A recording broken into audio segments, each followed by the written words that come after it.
que la compuerta externa del canal de sodio se va a abrir, y eso le llamamos activación. Entonces activa el canal de sodio voltaje dependiente rápido y empieza a fluir sodio, ¿no?, desde la parte externa hacia la parte interna. Esto hace que la célula entonces se despolarice alcanzando un voltaje de más 35 milivoltios, y es el momento en que la compuerta interna del canal de sodio voltaje dependiente, se cierra y ya no hay flujo de sodio. Pero a su vez se abrieron los canales de potasio, que son más lentos, y el canal de potasio se abre y deja pasar el potasio, y el potasio entonces sale, regresionando el potencial de acción de más 35 milivoltios a menos 90 milivoltios, ¿no? Muy bien. Este mismo estímulo, esta misma despolarización que se dio en una parte de la neurona, específicamente en el cono axonal, porque es ahí donde se inicia el potencial de acción, va a servir también para que la zona contigua, que está al lado, contigua a esta zona de despolarización, también alcance su nivel umbral, y entonces se despolariza. Y entonces lo que va sucediendo es de que va corriendo esta despolarización a lo largo del axón, pero también la repolarización le sigue. Entonces, en conclusión, lo que sucede entonces es una corriente que corre a través del axón, y eso le llamamos propagación del potencial de acción, ¿no? Claro, el potencial de reposo es la base sobre la cual empieza el estímulo, va a desencadenar el potencial de acción, y esto da lugar a una propagación. Como mencionamos, el lugar donde se toma la decisión, dado todos los estímulos que se van a dar, es a nivel del cono axonal, en el segmento inicial del axón, ¿no? Es debido a que en este lugar hay una concentración 7 veces superior de canales de sodio dependientes de voltaje que permiten entonces que se inicie la despolarización. Ahora bien, entonces, ¿qué tenemos? Que ya se ha producido la despolarización, hay propagación a lo largo del axón, y esto llega al final, al terminal del axón, ¿no?, al telodendrón, que también se le llama. Lo que ha sucedido es un potencial de acción que ha venido propagándose y que llega. Pero cuando llega este potencial a la terminación, en este caso acá tenemos la sinapsis, sería la neurona presináptica, entonces lo que va a suceder a este nivel es que va a activar los canales de potasio voltaje dependientes. Y hay un aumento entonces del canal de calcio provocado por esta apertura del canal causado por la despolarización que ha llegado. Es un canal de calcio voltaje pendiente. Ahora, ¿cuál es el potencial NERS del calcio? Eso no lo hemos visto. Se los dejo de tarea. Pero, sin embargo, simplemente por el hecho de concentraciones de calcio extracelular y calcio intracelular, es de más de 1000 veces la concentración extracelular que la intracelular. Las células todas, y especialmente en la neurona, hay células excitables como músculos, etcétera, son bien sensibles a la presencia del calcio. Entonces, si ustedes recuerdan por biología celular y molecular, el calcio es muy cuidado dentro de la célula y es almacenado en algunos compartimientos específicos. ¿Está Betancourt García? Patricia, ¿está? ¿No está? Sí, doctor, presente. Ya, ¿dónde se guarda, se almacena el calcio en la célula?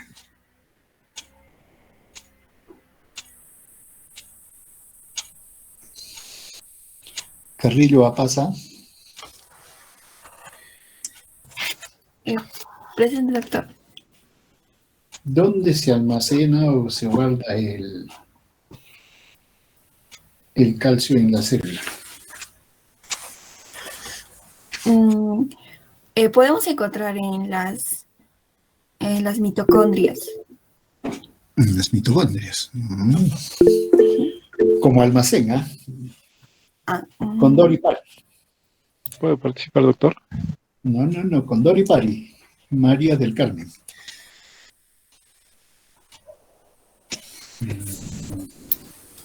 Presente, doctor. Dígame, ¿dónde está el calcio dentro de la célula? Y sobre todo en las células excitables. Ejemplo, el músculo. COSI, CUPI. ¿Está COSI, Presente, CUPI? doctor. Presente, doctor. Cutipa tinta. Doctor, presente. ¿No me escucha? Sí, le escucho a la señorita COSI, CUPI, ¿cierto? Sí, sí, doctor. Sí, le escucho, pero no me da respuesta. Al Pues, retículo liso. ¿en dónde? ¿Aló? Doctor, el retículo endoplasmático liso. En el retículo endoplasmático liso. ¿Y en el músculo cómo se llama? Retículo sarcoplasmático. Exacto, ahí está. Ahora bien, esto es muy importante porque si el calcio está suelto dentro de la célula, va a desencadenar varios procesos metabólicos, ¿no? Y si hablamos del músculo, va a desencadenar la contracción. Entonces la célula, todas las células, cuidan mucho al calcio, no lo dejan libre. Se comporta como un segundo mensajero. Y eso hace que esté muy cuidado. Ahora bien, entonces eso hace que dentro de la célula la cantidad de calcio libre, entre comillas, casi no exista. Y afuera sí hay calcio, por más bajo que sea la concentración, pero existe. Entonces, apenas haya un canalito para el calcio entra raudamente, con una gradiente química y una gradiente eléctrica mucho mayor, un potencial NER que los que hemos mencionado. Por eso se tiene mucho cuidado con el calcio con respecto a la célula. Entonces, ingresa el calcio, ¿no? Hay un aumento del calcio y esto provoca varios procesos. Estamos hablando ya de la sinapsis, ¿no? Varios procesos. Una, como hemos mencionado, hay vesículas que contienen los neurotransmisores y su desplazamiento depende de ciertas proteínas, ineína, cineína, etc. Pero esas, para que puedan ser liberados los neurotransmisores, las membranas tienen que fusionarse y eso también está bajo control del calcio. Entonces ingresa calcio, las vesículas son trasladadas hacia la membrana presináptica, se fusionan la membrana de la vesícula y la membrana presináptica, entonces se da lugar a la liberación del neurotransmisor. Al final ese es el objetivo de la célula, ¿no? Liberar un neurotransmisor siempre y cuando, claro, hay una respuesta positiva. Entonces se libera. Ahora, liberado el neurotransmisor, va a difundir a través de la hendidura sináptica y va a llegar a la otra membrana que le corresponde a la neurona postsináptica o el órgano efector. Y allí tienes los receptores específicos para este tipo de neurotransmisor. Y al ingresar al activar este neurotransmisor va a tener también un flujo. Dependiendo del tipo de neurotransmisor va a haber un flujo de sodio, potasio o cloro. Y esto corresponde entonces justamente al estímulo que va a tener esa célula para poder, digamos, responder. Claro, estamos hablando individualmente, pero este tipo de sinapsis, una célula, una neurona tiene miles, es lo que han calculado, de sinapsis a través de las dendritas y en el cuerpo neuronal, ¿no? Entonces, aquí lo que puede causar esta activación de los receptores de la membrana postsináptica es un flujo de sodio, potasio, cloro, y dependiendo de qué ion se esté moviendo, entonces puede haber una despolarización siempre y cuando este alcance también el nivel de activación de menos 65 milivoltios del canal de sodio voltaje dependiente. O puede dar lugar a una hiperpolarización de la neurona o de la célula efectora. Dependerá. Claro que cuando es célula efectora su comportamiento no es tan igual, pero acá estamos entre dos neuronas. Entonces puede haber una despolarización o una hiperpolarización. Ahora bien, entonces, ¿qué tenemos? Que la transmisión del impulso entre las células, y específicamente en las neuronas, se da mediante la sinapsis, ¿no? Ahora bien, entonces, para que esto y el elemento clave para que se dé la sinapsis es la liberación del neurotransmisor. Claro, siempre hemos pensado así, pero también ahora debemos pensar de manera completa. No solo es necesario el neurotransmisor, es necesario los receptores. Puede haber neurotransmisor, pero si no hay receptor no va a haber efecto. Entonces, el neurotransmisor y el receptor trabajan juntos para que se pueda dar o bien una despolarización eventualmente o una hiperpolarización en cuanto a otra neurona, ¿no? Bien, entonces los dos elementos son necesarios. Claro que vamos a encontrar que varias formas en que interactúan ellos, ¿no? Un dogma de la biología al inicio de, digamos, de todos estos descubrimientos mencionaba que para un neurotransmisor hay un receptor, ¿no? Digamos, un receptor específico. Hoy en día se sabe que no es tanto así. Un neurotransmisor puede tener varios tipos de receptores y un receptor puede tener varios tipos de neurotransmisores, ¿no? Pero aún así son selectivos. Y ahora bien, la diferencia para que tenga una acción sobre el receptor, el neurotransmisor, es la afinidad. Cuanto mayor afinidad tenga el neurotransmisor por el receptor, es mucho más específico. Cuando tienen poca afinidad, sí pueden activar varios receptores, ¿no? Entonces, lo que hay que, digamos, valorar aquí para que haya una relación entre neurotransmisor y receptor es la afinidad que pueda tener el neurotransmisor por el receptor. Bien, como ya entramos a lo que es sinapsis, entonces podemos mencionar que entre dos neuronas puede haber tres tipos de sinapsis. La respuesta siempre, o mejor dicho, el sentido siempre, ¿no? Es un axón que se puede unir, por ejemplo, con el cuerpo axonal. Entonces tenemos una sinapsis axosomática. O puede ser que un axón se una a una dendrita. Entonces tenemos axodendrítica. Y también hay sinapsis entre un axón y otro axón. Se llama sinapsis axoaxónica. Bien. Ahora, como mencionamos, el mecanismo de acción de los neurotransmisores se da a través de la unión a su receptor, ¿no? Ahora, entonces, hay ciertas fases que se dan en este tipo de relación, que es la sinapsis. Tiene que sintetizarse el neurotransmisor, primeramente. Luego, almacenarse en la vesícula sináptica, para que esté listo, liberarse a la neurona, como hemos mencionado, por acción del calcio. Tiene que unirse al receptor, al receptor de otra neurona, o si estamos hablando de un órgano efector, puede ser receptores ubicados en el músculo o glándulas, por ejemplo.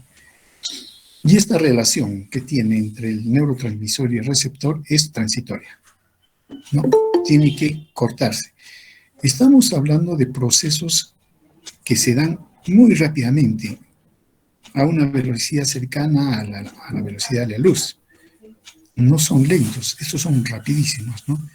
Entonces, una vez que se da la unión del neurotransmisor al receptor, también tiene que ser limitada, rápido.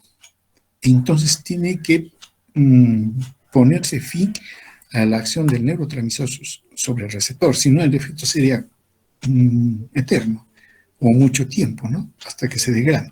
Entonces, rápidamente, hay mecanismos entonces que van a interrumpir el neurotransmisor inmediatamente, ¿no?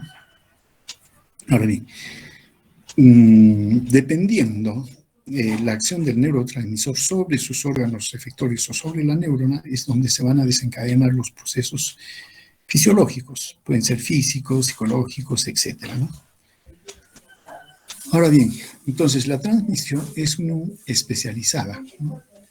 Donde el axón contacta con otra neurona. Ahora, la sinapsis ciertamente pueden ser dos tipos, eléctrica y química, ¿no? Y esta sinapsis, bueno, consta de una neurona presináptica que conduce el impulso hacia la sinapsis y la postsináptica que transmite el impulso desde la sinapsis. Bien, la sinapsis puede ser con otra neurona, como mencionamos, con un músculo o una célula glandular. A esto le llamamos órganos efectores, ¿no? Bien, si hablamos de los dos tipos de receptor de neurotransmisión, están la química y la eléctrica. Ahora, ¿tienen algunas diferencias? Sí. La sinapsis eléctrica es una sinapsis que permite una transferencia de corriente iónica de manera directa a través de la célula, a través de uniones muy específicas conocidas como la Jackson, ¿no? Son iones que pueden moverse, en realidad acá, pueden moverse de manera bidireccional, de la presináptica a la postsináptica o postsináptica a la presináptica, ¿no? ¿Por qué? Porque son canales y solamente van a depender de la gradiente que mueva a los iones, ¿no? Y es que las células están acopladas electrotónicamente. Eso quiere decir que el flujo iónico que se da es el que está llevando la carga eléctrica, el sentido de la carga eléctrica, no por la membrana celular, sino por el mismo contenido que tienen en su interior digamos en este caso, la célula presináptica y la postsináptica. Entonces, ellos mueven las cargas, los iones son los que se mueven y con eso se mueven las cargas. Por eso que es electrotónica. Definitivamente la conducción en este tipo de sinapsis es muy rápida, ¿no? Este tipo de sinapsis, por ejemplo, se encuentran en células no nerviosas, por ejemplo, el corazón. El miocito cardíaco se comporta fisiológicamente como un sincicio, pero solo fisiológicamente, porque tiene este tipo de sinapsis. Lo que sucede en una célula muscular cardíaca, inmediatamente la transmite a su vecina, inmediatamente. Y por eso que el corazón tiene esa particularidad, ¿no? Que si se estimula en una parte, prácticamente todo el corazón queda estimulado. Es gracias a ese tipo de sinapsis eléctrica que tiene. Como mencionamos, esto se debe a que hay unos canales, ¿no?, conocidos como las conexinas, que están tanto en la membrana presináptica como en la membrana postsináptica. Y lo que hacen en la unión de las dos neuronas o células, coincidir su conexión. Y entonces abren un canal directamente de la membrana presináptica a la postsináptica y los iones pueden fluir a través de este canal de una célula a la otra, no solo en una dirección, sino en otra dirección, en ambas direcciones. Como menciono, depende del ion en específico y aún moléculas, como es el AMP cíclico, que también puede desplazarse. Dependerá del gradiente químico eléctrico que los desplace.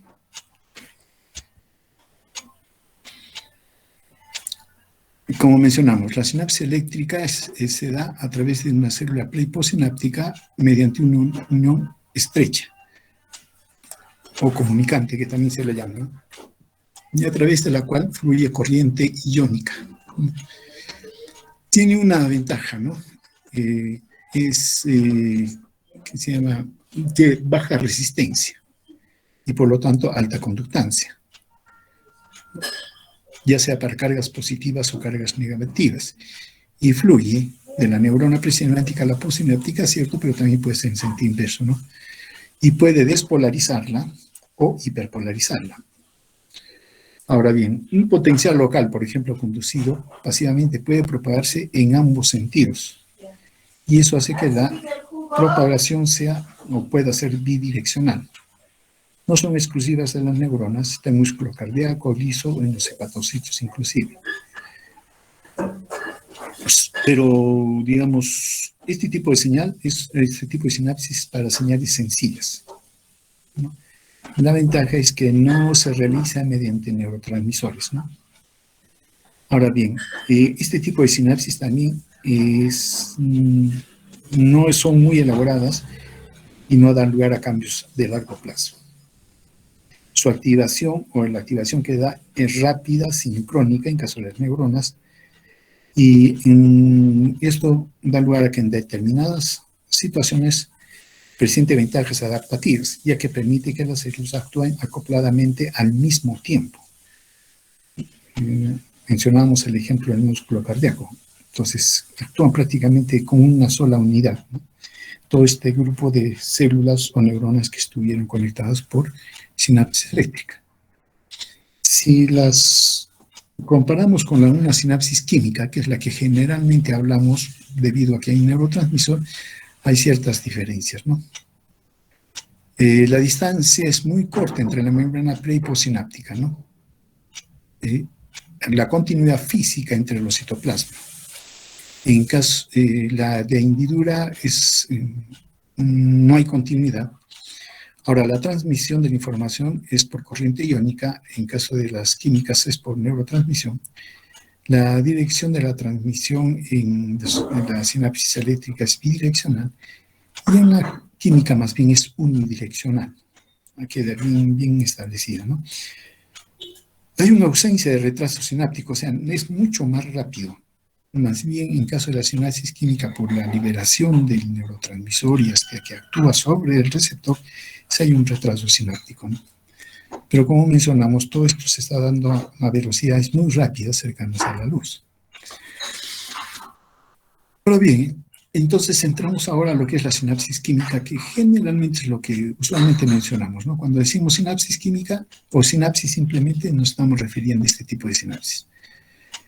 Para esto necesitamos un elemento presináptico, una neurona, el espacio sináptico y el elemento postsináptico. Puede ser otra neurona o un órgano efector. Son prácticamente la mayoría, utilizan neurotransmisores. Y ciertamente en este tipo de sinapsis los axones terminales son muy activos porque necesitan energía. Y ya se habrán dado cuenta, si entra calcio y hay que desplazar vesículas y todo eso, eso requiere energía, por eso que tienen alta cantidad de mitocondrias. Y también hay que mencionar, ¿no?, que algún tipo o algunos neurotransmisores se sintetizan en el mismo telodendrón, en el terminal axónico. Claro que otros se sintetizan en el cuerpo somático y más bien deben ser trasladados hasta el botón terminal axónico. También requiere energía. Entonces, los terminales axónicos tienen gran actividad metabólica, de ahí que tengan allí mitocondrias. Ahora, hay pasos en esta neurotransmisión. Está la síntesis, el almacenamiento, la liberación, los efectos postsinápticos que se dan por unión al receptor, luego una fase, la que da lugar a la finalización de la neurotransmisión, lo que implica inactivación del neurotransmisor. Ahora bien, para esto se requiere, por lo tanto, un mecanismo para sintetizar o almacenar los neurotransmisores. Un mecanismo que origine el vaciamiento de las vesículas en la hendidura sináptica, ¿no?, en respuesta al potencial de acción. Esto ya lo vimos. Mecanismo que para producir una respuesta eléctrico-química en la neurona postsináptica, esto a través del receptor. Y mecanismo para eliminar el neurotransmisor del espacio presináptico. Hay que eliminarlo rápidamente el neurotransmisor para evitar que continúe actuando o su efecto sea limitado, ¿no? Ahora bien, Todos estos pasos dan oportunidad para que se intervenga, por ejemplo, en algunos casos. A veces con buena intención y otras con mala intención. Esto puede ser modulado, sí, fisiológicamente por los neuromoduladores. Entonces, aparte de los neurotransmisores, ya tenemos que ir agregando a los neuromoduladores. Puede haber alteraciones de esta neurotransmisión, donde hay un déficit de un neurotransmisor como la dopamina, por ejemplo, en caso de la enfermedad de Parkinson. O la cocaína puede bloquear la reabsorción de la dopamina y dejarla que actúe por mucho tiempo, ¿no? Ese es un efecto, por ejemplo, un mecanismo de acción de una de las drogas. Ahora, ¿se puede intervenir farmacológicamente? Sí, por ejemplo, en caso de la levodopa, que se utiliza para el Parkinson. Y lo que hace es tratar de aumentar la permanencia de la dopamina. Bueno, está la cafeína, que es un estimulante también que induce la liberación de neurotransmisores estimulantes y de ahí que la cafeína tenga ese efecto, ¿no? Pero esto lo vamos a ver sobre todo las drogas con las exposiciones que ustedes van a realizar. Bien, entonces, ¿qué tenemos? La propagación del potencial de acción de la neurona presináptica, la entrada del calcio, ¿no? Luego tenemos la liberación del neurotransmisor, la unión al neurotransmisor, ¿no? y la apertura de los canales específicos, dependiendo de cuál va a ser su efecto, ¿no? Sobre la neurona sináptica. Entonces, potencial de acción que alcanza el terminal axónico, el canales de calcio voltaje dependiente que se abre entre el calcio y se elimina el neurotransmisor desde las vesículas. Ahora bien, como se libera el neurotransmisor y va a unirse al receptor, entonces lo que va a suceder son dos posibles eventos postsinápticos, ¿no? Conocidos como los dos tipos de potenciales postsinápticos. Los potenciales excitatorios postsinápticos, que dan lugar a que se abren canales, claro, de compuerta química, que disminuyen el potencial de reposo, lo van acercando a menos 95 milivoltios. Un potencial excitatorio postsináptico o potencial postsináptico excitatorio no necesariamente da lugar a un potencial de acción. Eso va a depender si ellos consiguen alcanzar el nivel umbral. Si no, bueno, pues se quedarán nomás en menos 70, menos 80 y ahí quedan, ¿no? Y la otra eventualidad es de que hay un potencial postsináptico inhibitorio, que más bien aumente el potencial de reposo, ¿no? Ahora, esto dependerá del flujo de iones que se den, ¿no? Ambos tipos de potenciales excitatorios e inhibitorios son conocidos también como potenciales degradados, ¿no? Esto debido a que el potencial inicial en la membrana presináptica sí era un potencial de acción, pero cuando pasa hacia la otra neurona, o es un potencial postsináptico excitatorio o es un inhibitorio. Entonces, tenemos dos tipos de potenciales, ¿no? Excitatorios y los inhibitorios. Ahora bien, los potenciales postsinápticos excitatorios en la sinapsis se dan en sinapsis excitadoras que estimulan a la motoneurona anterior. La neurona se vuelve muy permeable a los canales de sodio y esto sí puede dar lugar a una despolarización. Disminuye el potencial de reposo y puede alcanzar el nivel umbral. Pero ojo, no es el canal de sodio voltaje pendiente, es otro tipo de canal de sodio ciertamente, pero este le llamamos ligando dependiente. ¿Por qué? Porque depende del neurotransmisor para su activación.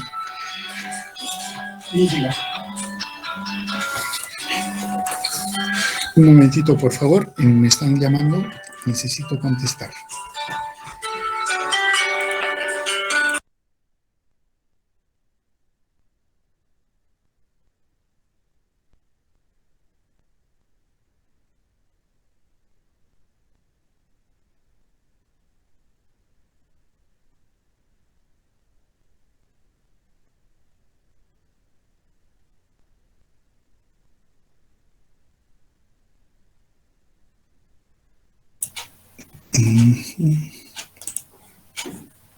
¿Me confirman? ¿Están viendo?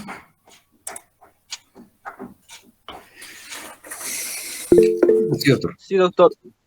Entonces, para concluir, si los potenciales de acción excitatorios se dan a través del canal, a través del movimiento del sodio, la pregunta es, ese canal que se abre de sodio, ligando dependiente, ¿qué cosa permite? ¿Dónde está? Cutipa tinta. ¿Está cutipa tinta? Sí, doctor. Ya. Abierto este canal de sodio, voltaje dependiente, ¿qué pasa con el sodio? ¿Ingresa o sale?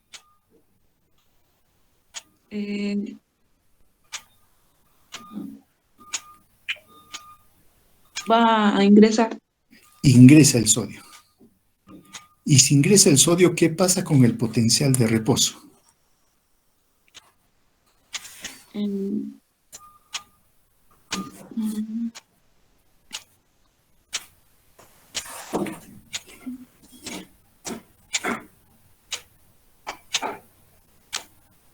¿Aumenta o disminuye?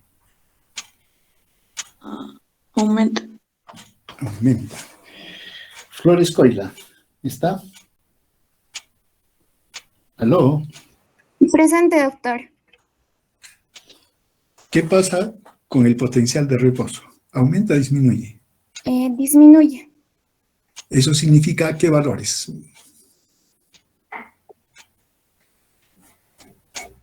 Estamos en menos 90. Menores. ¿Ya? ¿Cuánto sería entonces?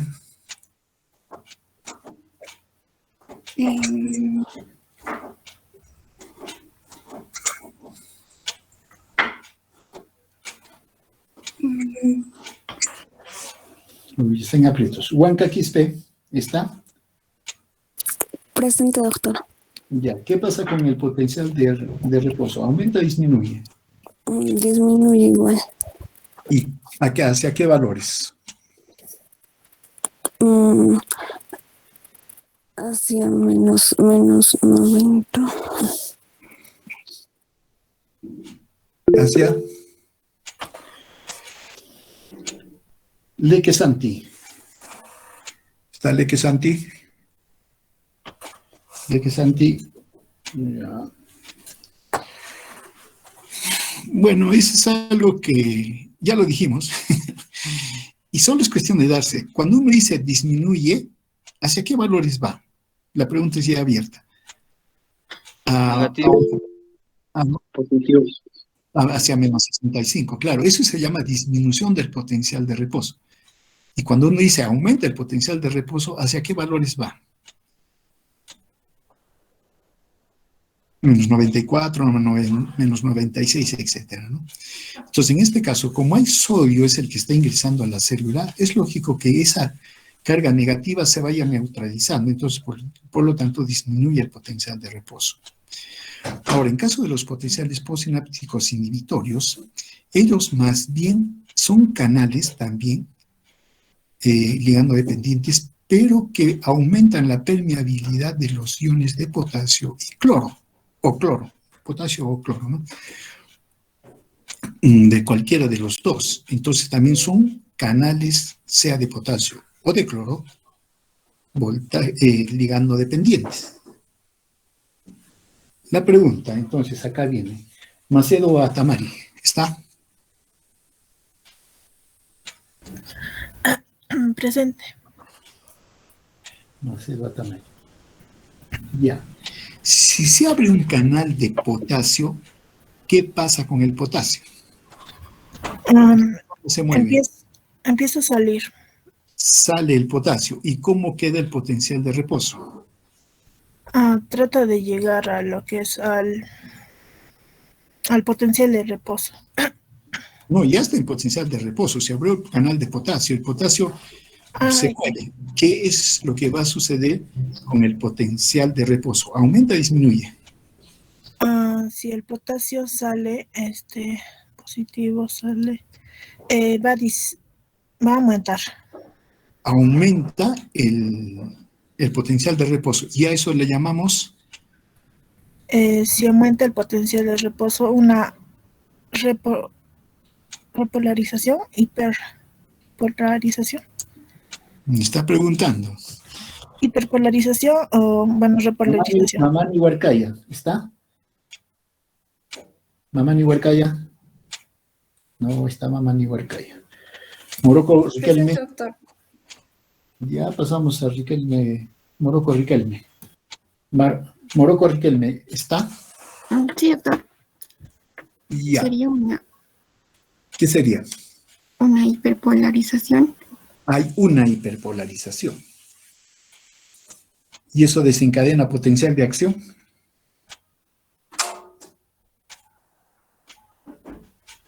No.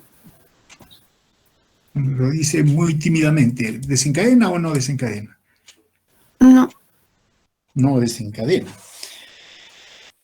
Mamani Huarcaya, ya. Mamani Huarcaya, ¿está o no está? No está. Presente, doctor. Puma Ojeda. ¿Está Puma Sí, Ojeda? sí, doctor. Buenos días. Pero si se abre un canal de cloro, ¿qué pasa con el cloro? Entra, sale. Entra, doctor. ¿Y qué pasa con el potencial de reposo? Ah,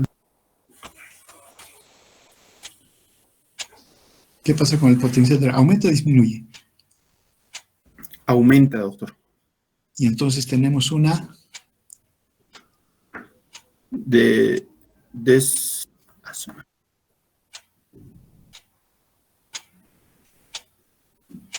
¿qué tenemos? Quispe Bravo. Presente, doctor. Ya. ¿Qué pasa con el potencial de reposo? Se hiperpolariza, aumentaría se volvería más negativo. Más negativo. Y eso le llamamos, Hiperpolarización. listo, hiperpolarización. Es lo que va a suceder. Entonces, los potenciales postsinápticos inhibitorios se van a dar por dos circunstancias. Quispe Mamani. ¿Está? Ya, ¿cuáles son esas dos?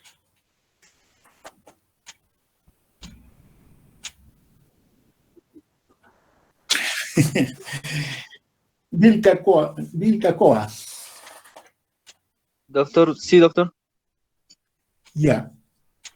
Los potenciales postsinápticos inhibitorios se van a dar por dos posibilidades. ¿Cuáles son? Los potenciales posinhibitorios. Por lo visto, usted no está en clases. Vilca Alanoca. ¿Está Vilca Alanoca? Sí, doctor. Ya. Los potenciales postsinápticos inhibitores se van a dar debido a dos circunstancias que se pueden dar. ¿Cuáles son? El aumento del potencial.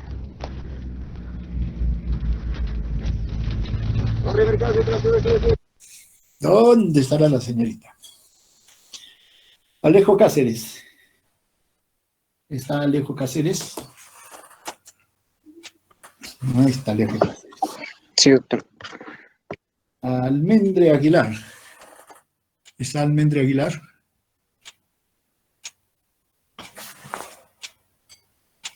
No está tampoco Almendre Aguilar. Apasa Canasa. Apasa Canasa. No está tampoco Apasa Canasa. Estamos solitos. Apasa Quispe. Presente, doctor. Ya, los potenciales postsinápticos inhibitores se van a dar por dos circunstancias. ¿Cuáles son? Por la apertura de los canales de potasio y de cloro. ¿Pero qué pasa con ellos? Usted solamente me dice, sí, yo abro la puerta, pero eso no me está todavía dando la respuesta. Entonces, ¿La pasa Canasa? ¿La pasa Quispe? sí, doctor, le respondí yo. Chino Yucra. Va a ser, doctor, por la salida de lo que es potasio y la entrada de cloro. Listo, o sea, los potenciales postsinápticos inhibitores se van a dar por dos posibilidades. O sale potasio o entra cloro. Mientras que los potenciales postsinápticos excitatorios se van a dar solo por una condición. Chino Yucra. ¿Está Chino Yucra? Sí, doctor, por la entrada del sodio. Por la entrada del sodio, ¿no? Por eso se van a dar. Muy bien, eso es muy importante que lo tomen en cuenta, ¿no? Por ejemplo, los potenciales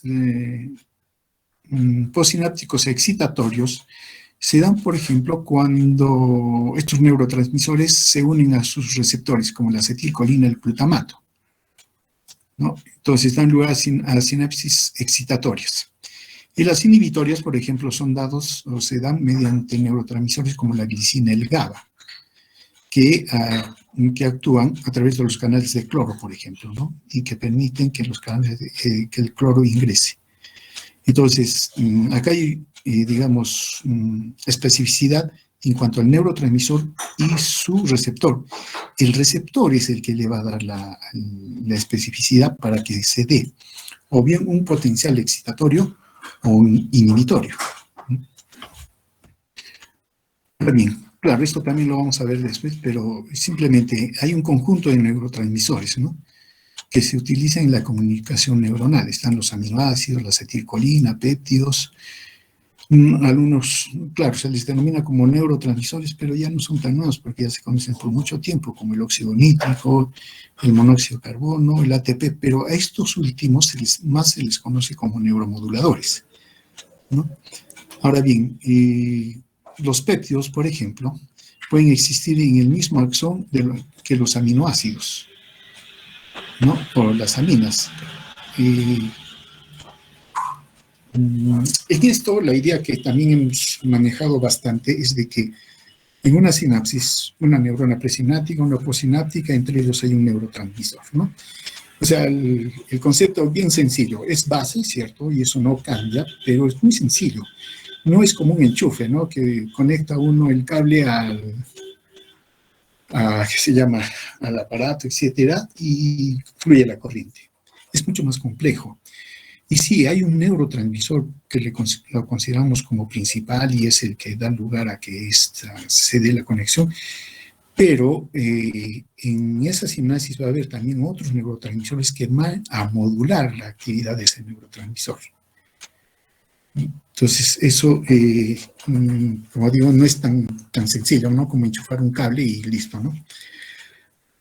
Ahora, es cierto también que podemos considerar que hay dos tipos de neurotransmisión a través de la sinapsis. Unas que son rápidas, por ejemplo, y que utilizan como neurotransmisores los aminoácidos. Estamos hablando, por ejemplo, acá de noradrenalina, adrenalina, etcétera, o la acetilcolina, que vendría a ser otro grupo, ¿no?, un colinérgico. O también hay transmisiones lentas. ¿De qué depende? Depende del neurotransmisor. No, perdón, depende del neurotransmisor, claro, pero depende fundamentalmente del receptor. Bueno, acá hay un ejemplo nada más con respecto a la neurotransmisión, que es la neurotransmisión colinérgica que utiliza la acetilcolina como neurotransmisor. Acá hay un receptor colinérgico, ¿no?, todos los pasos que hemos mencionado para que se una a su receptor. Este receptor colinérgico es un canal de sodio ligando dependiente que permite el flujo de sodio. Es más, es catiónico, es un canal de cationes y permite el flujo tanto de sodio ingresa como que salga potasio. Pero el efecto neto de ese flujo, ¿no?, tanto de sodio como de potasio, cada uno de los iones según su dirección, pero el efecto neto es que da lugar a un potencial postsináptico excitatorio. Por eso digo, acá no es tan, o sea, solo entra sodio o solo sale potasio. Por ejemplo, este canal colinérgico es para iones catiónicos, y ellos fluyen, tanto el sodio como el potasio. Claro, acá uno podría decir que queda neutro. No queda neutro. Da lugar a un potencial postsináptico excitatorio que eventualmente puede llevarlo al nivel umbral de activación. Ahora bien, hay dos tipos de categorías de receptores. Aquellos receptores que son canales iónicos operados por ligando, a eso le llamamos receptores ionotrópicos. Claro, los iones son los que se mueven. Pero también están los receptores acoplados a proteínas G, que son conocidos como receptores metabotrópicos. Los receptores iónicos, por su velocidad de reacción, están ubicados en órganos o sinapsis que se necesita una respuesta rápida. Ejemplo, entre la motoneurona y el músculo esquelético. La respuesta es rápida, entonces la sinapsis tiene que ser lo más breve posible. Entonces, por lo tanto, se da a través de receptores ionotrópicos. Ejemplo, la acetilcolina sobre los receptores nicotínicos. Ahora, los receptores metabotrópicos, más bien estos receptores están ligados a proteínas G, ¿no? Y claro, a través de las proteínas G van a activar también canales, en este caso de sodio, ¿no? Que son a través de esta ruta, pero como ustedes comprenderán, mientras se une el neurotransmisor al receptor metabotrópico, se activa toda esta cadena mediada por las proteínas G y otras moléculas intracelulares o que están dentro de la misma membrana, se va a demorar un tiempo. Estamos hablando en términos relativos, ¿no? Y eso va a dar lugar ciertamente a una apertura del canal. Pero la otra es de que actúe también mediante segundos mensajeros. Pero ¿cuál es el efecto final?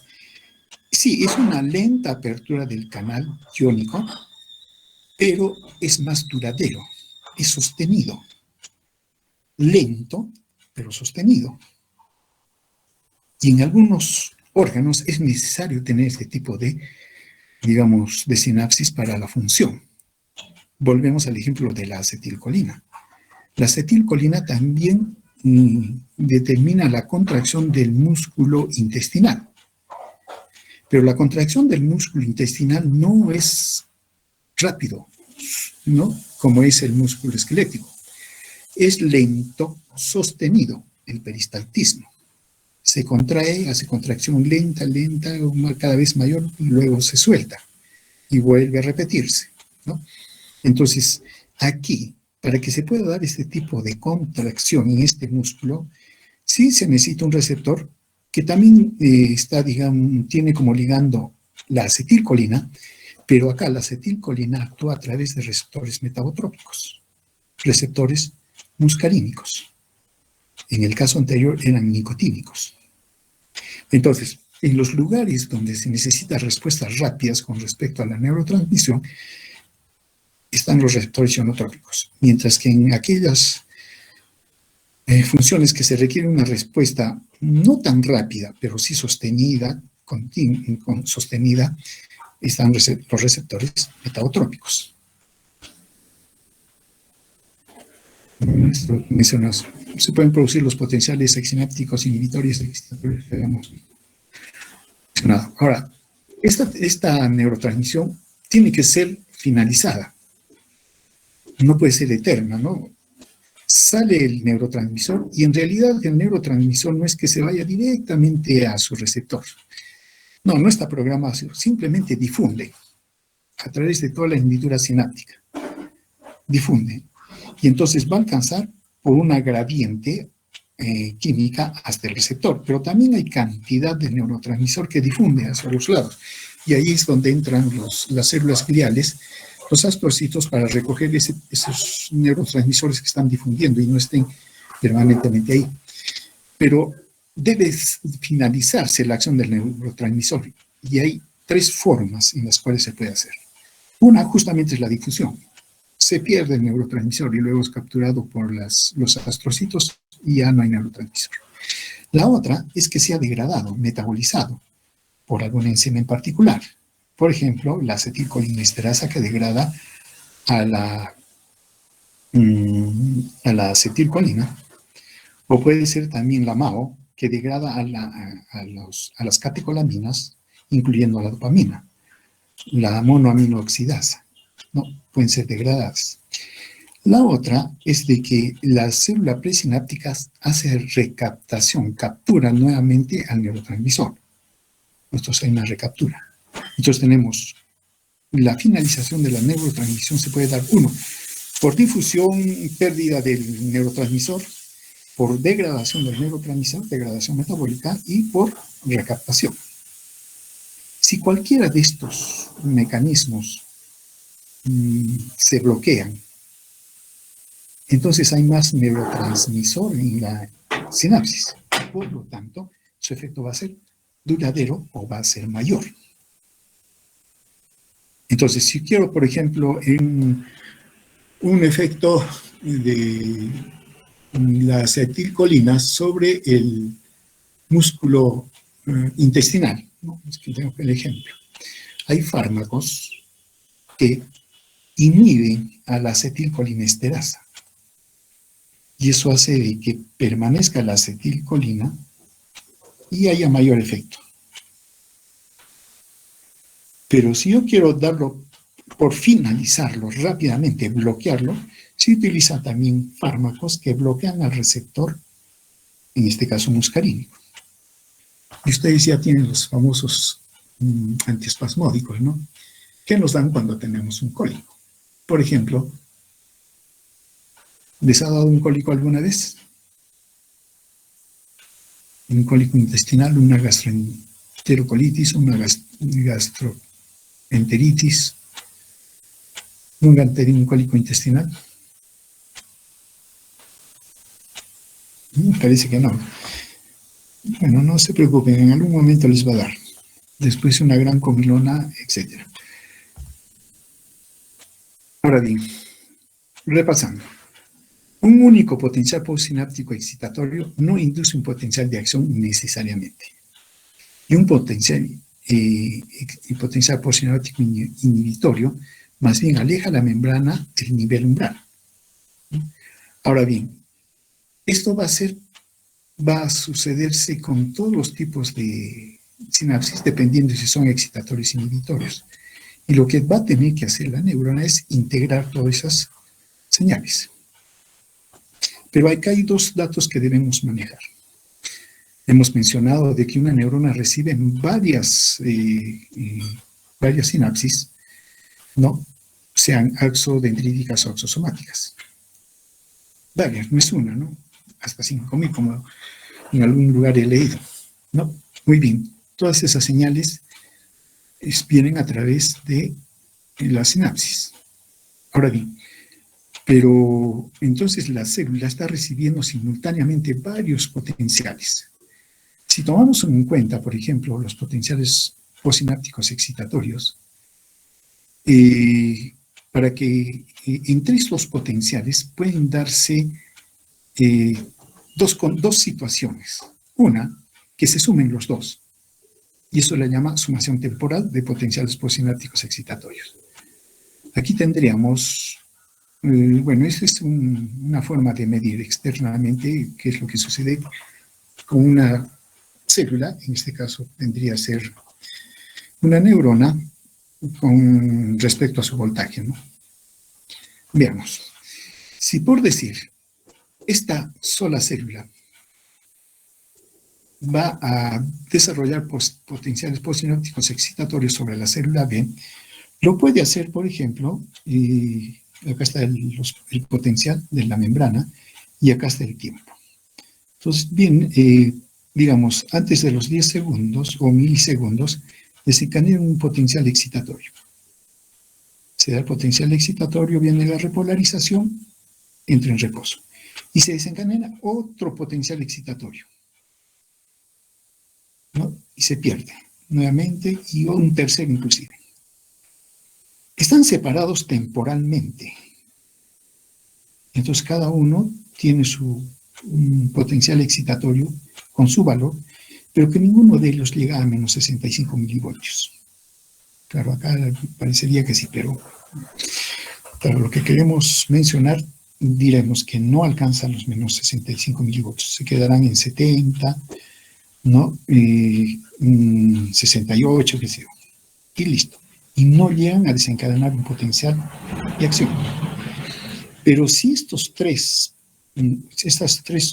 potenciales excitatorios se dan, pero en tiempos muy cortos, miren, menos de 5 segundos, no da tiempo para que el primero desaparezca. Y cuando viene el segundo, se le suma. Y si viene un tercero, se le suma. En este caso, el tiempo, la velocidad en que se está dando los potenciales excitatorios postsinápticos es breve, están viniendo rápido y se suman. Y ellos sí pueden alcanzar el nivel umbral y se dan la despolarización. Son los mismos, solo que a diferente velocidad fueron dados los potenciales postsinápticos excitatorios. Cuando se da un potencial excitatorio, sí va a desaparecer, porque difunde a través de toda la membrana y desaparece, ¿no?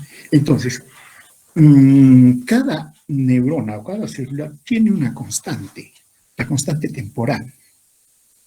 Si su constante temporal es mucho más amplia, da oportunidad a que se sumen los potenciales excitatorios, entonces puede dar una despolarización. Pero si su que se llama constante temporal es corta, rápidamente desaparecen. Y es más difícil que alcanzar un potencial excitatorio, o un potencial de despolarización.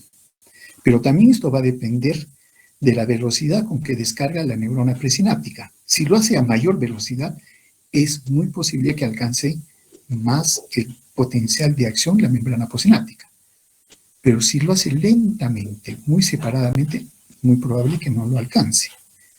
Eso depende entonces de este factor que se le llama la sumación temporal, la velocidad con la cual se dan los estímulos, en este caso postsinápticos excitatorios. Ahora bien, tenemos una segunda condición, que es la sumación espacial. Cada neurona, esta neurona recibe conexión de otras dos neuronas. Pero su conexión pueden estar separados, ¿no? A una distancia.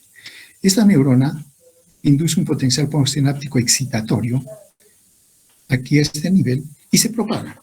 Pero mientras se va propagando va perdiendo valor, entonces hasta desaparecer. A su lado o a su costado hay otra membrana, otra célula que también descarga un potencial postsináptico excitatorio. Y que lo mismo sucede, ¿no? Llega el potencial excitatorio, pero va difundiendo y desaparece. Entonces, cada una tiene su propio potencial, pero como están separados, no logran sumarse. Y no dan lugar a una despolarización. Pero si están muy próximas, entonces no disminuye o disminuye muy poco. La cuestión de la situación en concreto es de que estos dos potenciales sí se van a sumar. Y entonces sí alcanzan una despolarización. Eso le llamamos sumación espacial. Depende del espacio, de la distancia, el que están ingresando estos potenciales excitatorios.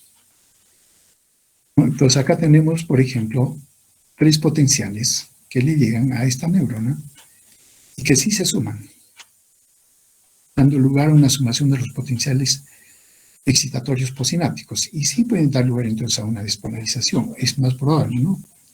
Y la espacial depende de la distancia que tengan las neuronas presinápticas con las cuales desencadenan los potenciales excitatorios. Y si están muy próximos y pueden dar lugar a una sumación, pero en este caso sumación espacial para que sea una despolarización.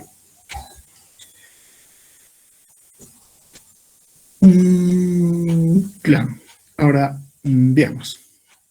Lo mismo sucede con los inhibitorios. Bueno, por aquí estamos hablando solamente de los excitatorios, ¿no? Acá hay 3 excitatorios que si sacamos de menos 90 a menos 65, ¿cuánto es la diferencia? Menos 25. ¿Cuánto? 25. 25, ¿no? 25 milivoltios. Entonces necesitamos 25 milivoltios para que esta zona del cono se active. Esta nos puede aportar, qué sé yo, 8. Esta nos puede aportar 10.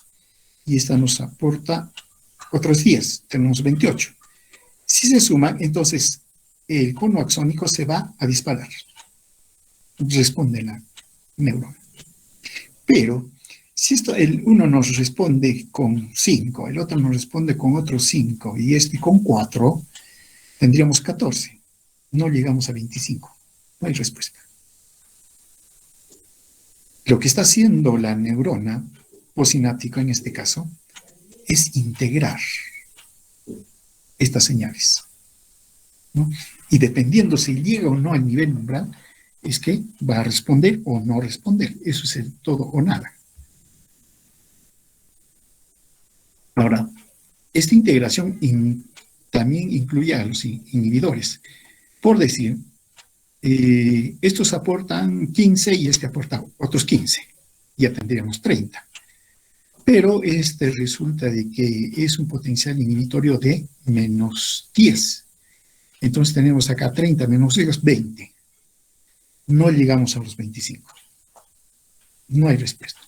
Pero si este fuera, por ejemplo, menos 2, se me ocurre simplemente, entonces sería menos 28. O llegaría a 28. Y sí llega a la activación, ¿no?, de la zona del axón, entonces la neurona responde. Eso se llama integración. Y es lo que sucede. La neurona decide. Puede ser potenciales excitatorios o inhibitorios. Los integra y decide. La neurona decide si responde o no responde.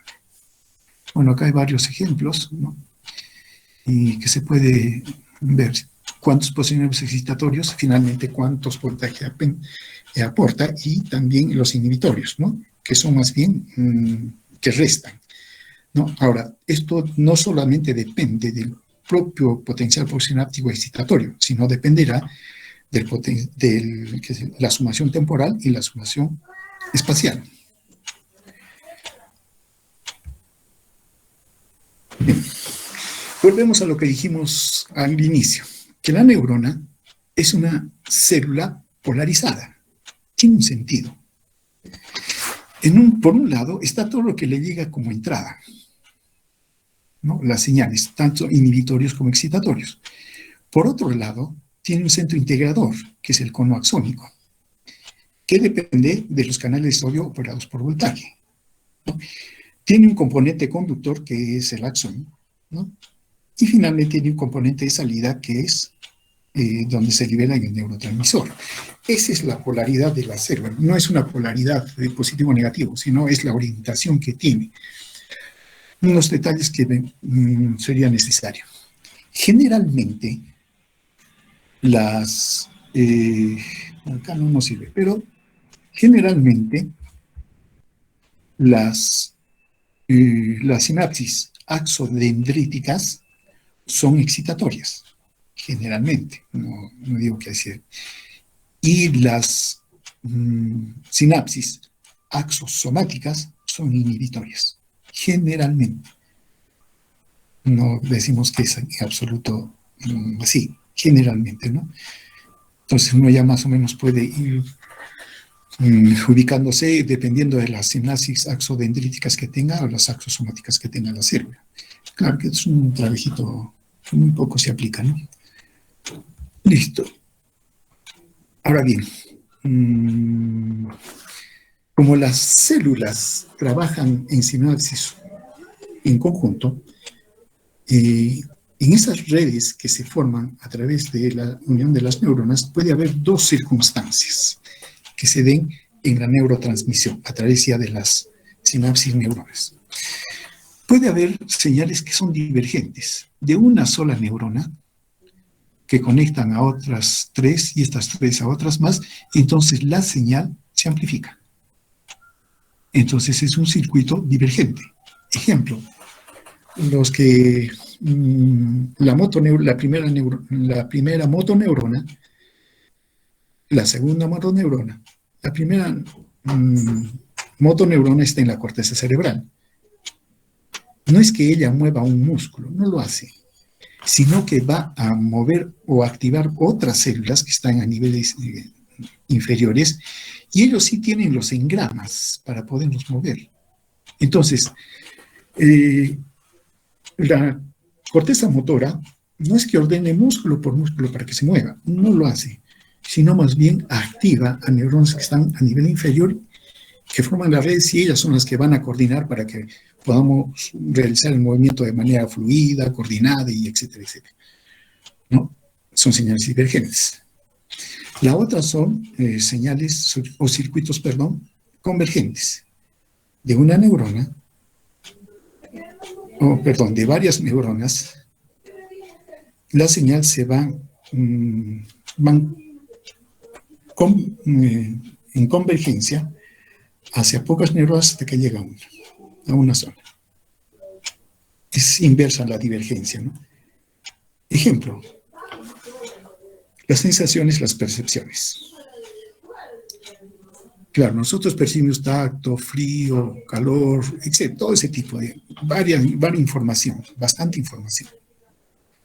Pero a la corteza cerebral sensitiva hay una zona, digamos, tonotópica, compuesta por poquísimas células, pero que sí nos permite reconocer si nos duele, no nos duele, si está caliente, frío, áspero, suave, etc.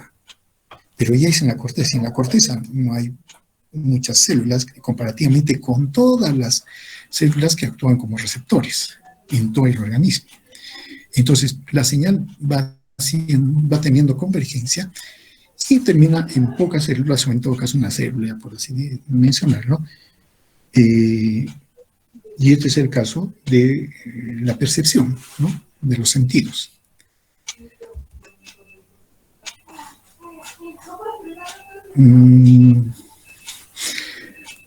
A lo que mencionábamos, ¿no? El dogma decía, un neurotransmisor, un receptor. Ahora se sabe que no hay eso, no es así tan esquemático.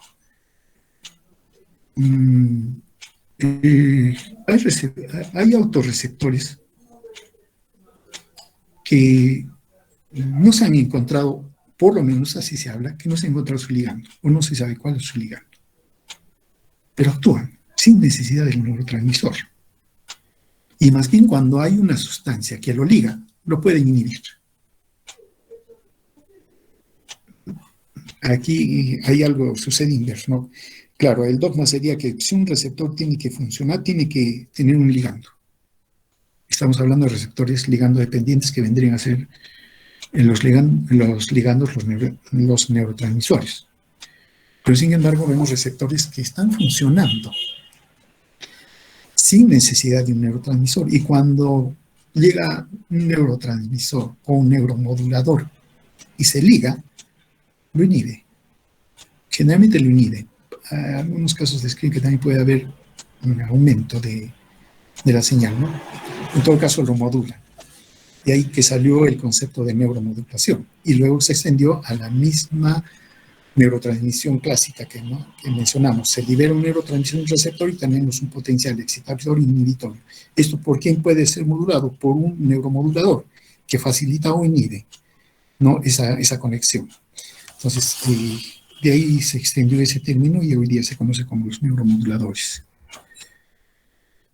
Ahora, los neuromoduladores ciertamente son, en su comportamiento y fisiología, son mucho más complejos, ¿no?, como los péptidos. También se almacenan en vesículas, ¿no? Pueden liberar más de un tipo de neurotransmisor al mismo tiempo. Actúan a bajas concentraciones, dan respuestas más prolongadas. Sus receptores pueden estar en la membrana post o presináptica. No producen potenciales postsinápticos o inhibitorios, pero sí los pueden modular. Sus efectos son más lentos, pero más duraderos. Cambian la velocidad de síntesis del neurotransmisor, por ejemplo. Entre ellos la colecistosimina, ¿no?, que claro, lo hemos conocido nosotros a nivel de la vesícula biliar y todas las cosas, pero es un neuromodulador. la adenosina, ¿no? Que es, digamos, activada por la cafeína, ¿no?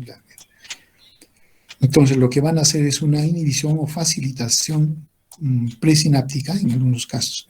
Bueno, hasta ahí. Ahora, también puede haber, para modular la neurotransmisión, una inhibición o facilitación de presináptica. La neurona presináptica recibe sinapsis anterior